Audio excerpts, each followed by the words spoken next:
সুপ্রিয় দর্শক, জাতীয় নির্বাচনকে সামনে রেখে বিএনপির রাজনৈতিক উত্তাপ দলীয় কোন্দল দিন দিন বেড়েই চলেছে। কথা ছিল প্রাথমিক মনোনয়ন দেয়া হলেও বেশ কিছু আসনে বিএনপির প্রার্থী পরিবর্তন করা হতে পারে।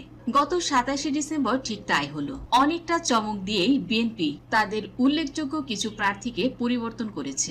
তাই ত্রয়োদশ জাতীয় সংসদ নির্বাচনে প্রাথমিকভাবে মনোনয়ন দেয়া প্রার্থীদের মধ্যে ইতিমধ্যে পরিবর্তন আনতে শুরু করেছে বিএনপি। এই পরিবর্তন আরো বেশ কিছু আসনে ঘটতে পারে বলে দলীয় সূত্রে জানা গেছে। মানে আরো কয়েকটি আসনে বিএনপি তাদের প্রার্থী পরিবর্তন করতে পারে। একই সঙ্গে বিগত ফ্যাসিবাদী সরকারের বিরুদ্ধে বিএনপির সঙ্গে যুগপৎ আন্দোলনের শরিকদের কয়েকটি আসন ছাড় দিয়েছে বিএনপি।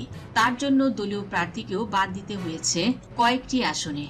আজকের ভিডিওটিতে আপনাদের জানাবো চূড়ান্ত প্রার্থী তালিকায় থাকা কোন কোন প্রার্থীর মনোনয়ন বাতিল করেছে বিএনপি এবং কোন আসনে প্রার্থীদের মনোনয়ন পরিবর্তন করে অন্য প্রার্থীকে দেয়া হয়েছে মনোনয়ন। দর্শক, আপনি কোন আসন থেকে ভিডিওটি দেখছেন, আপনার মতামতটি অবশ্যই জানাবেন।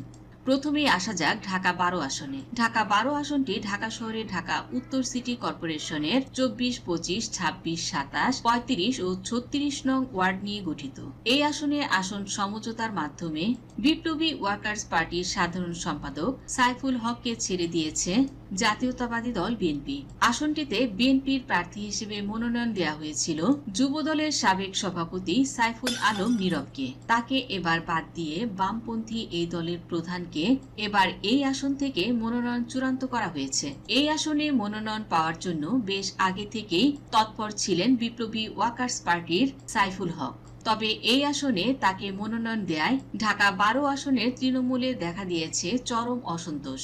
সাইফুল আলম নীরব এই আসনে দ্বিতীয় দফায় মনোনয়ন পেয়েছিলেন, তাই এই আসন থেকে আবারও তাকে পরিবর্তন করায় বিএনপি নেতাকর্মীরা বেশ নাখুশ হন। পিরোজপুর 1 আসন। পিরোজপুর সদর উপজেলা ও জিয়ানগর উপজেলা নিয়ে গঠিত।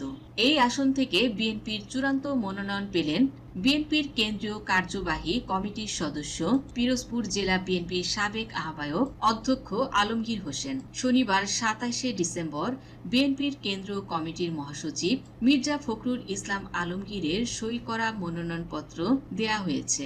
এর আগে পিরোজপুর 1 আসনে বিএনপি জোটভুক্ত জাতীয় পার্টির কাজী জাফর চেয়ারম্যান সাবেক মন্ত্রী মোস্তফা জামাল হায়দারকে মনোনয়ন দেওয়া হয়েছিল। হঠাৎ করে আবার তার মনোনয়ন বাতিল করা হয়। উল্লেখ্য, মোস্তফা জামাল হায়দার জাতীয় পার্টি ছেড়ে বিএনপিতে যোগ দিয়েছিলেন, তবে এবার তার সবকিছুই বিফলে গেল। নিজ দল ছাড়লেন, বিএনপিতে যোগ দিয়ে মনোনয়নও পেলেন।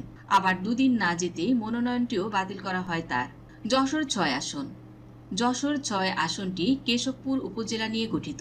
এই আসন থেকে বিএনপির মনোনয়ন পেয়েছিলেন বিএনপির কেন্দ্রীয় কমিটির নির্বাহী কমিটির সদস্য, ছাত্রদলের সাবেক কেন্দ্রীয় সভাপতি কাজী রনকুল ইসলাম শ্রাবণ।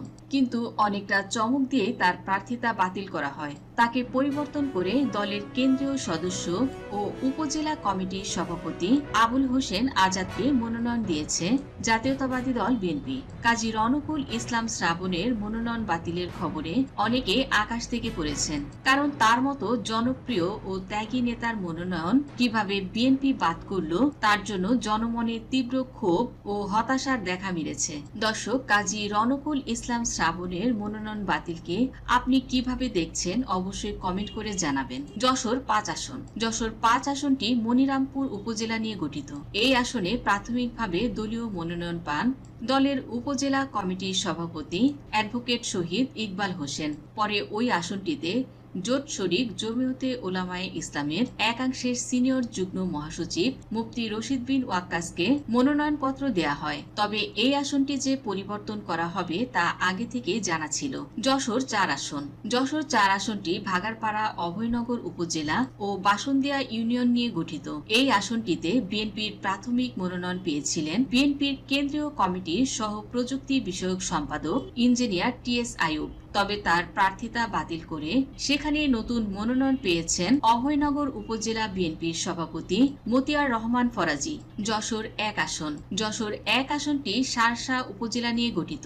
এই আসনটিতে বিএনপির প্রাথমিক মনোনয়ন দেয় দলের কেন্দ্রীয় কমিটির সাবেক দপ্তর সম্পাদক মুফিকুল হাসান তৃপ্তিকে। তবে গত 27 ডিসেম্বর তার প্রার্থিতা পরিবর্তন করে সেখানে নতুন মনোনয়ন দেওয়া হয়েছে শার্শা উপজেলা বিএনপির সাধারণ সম্পাদক নুরুজ্জামান লিটনকে। চট্টগ্রাম 10 আসন। চট্টগ্রাম 10 আসনটি হালিশহর থানা, পাঁচলাইশ থানা ও পাহাড়তলী থানা নিয়ে গঠিত। চট্টগ্রাম 10 আসন থেকে মনোনয়ন পেয়েছিলেন বিএনপির স্থায়ী কমিটির সদস্য আমির খসরু মাহমুদ চৌধুরী। তবে সেই আসনটি থেকে তাকে সরিয়ে চট্টগ্রাম 11 আসনে প্রার্থী করা হয়েছে।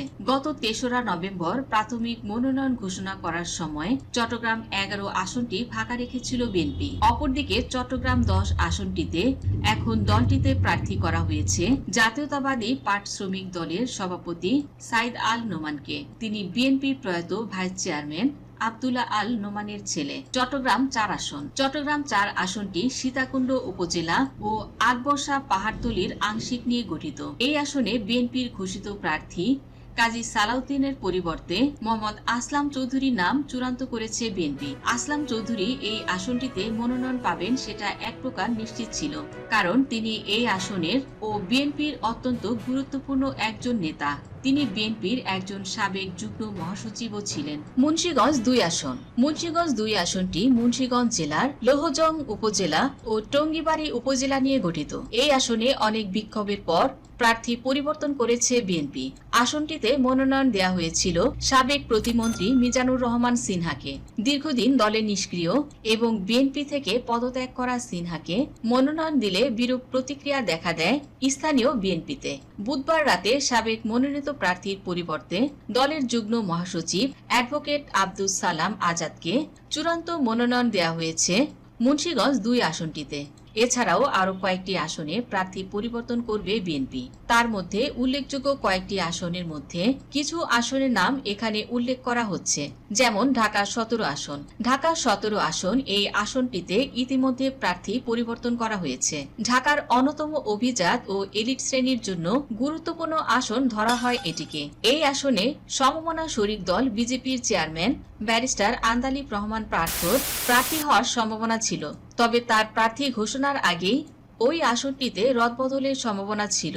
অবশেষে সেটি হয়ে গেল, কারণ এই ঢাকা 17 আসন থেকে বিএনপির ভারপ্রাপ্ত চেয়ারম্যান তারেক রহমান নির্বাচন করবেন এবং তারেক রহমান তিনি নির্বাচন করতে চলেছেন এই আসনটিতে। ইতিমধ্যে এই ঢাকা 17 আসন থেকে তারেক রহমান নির্বাচন করার ঘোষণাও দিয়েছেন। তিনি ইতিমধ্যে এই আসনের ভোটারও হয়েছেন। তাই তারেক রহমান এই আসনে নির্বাচন করলে আন্দালিব রহমান পার্থকে হয়তো ভোলা 1 আসনে মনোনয়ন দেয়া হতে পারে। ভোলা 1 আসনে জেলা বিএনপির সভাপতি গোলাম নবী আলমগীরকে মনোনয়ন দিয়েছিল বিএনপি। নড়াইল 2 আসন।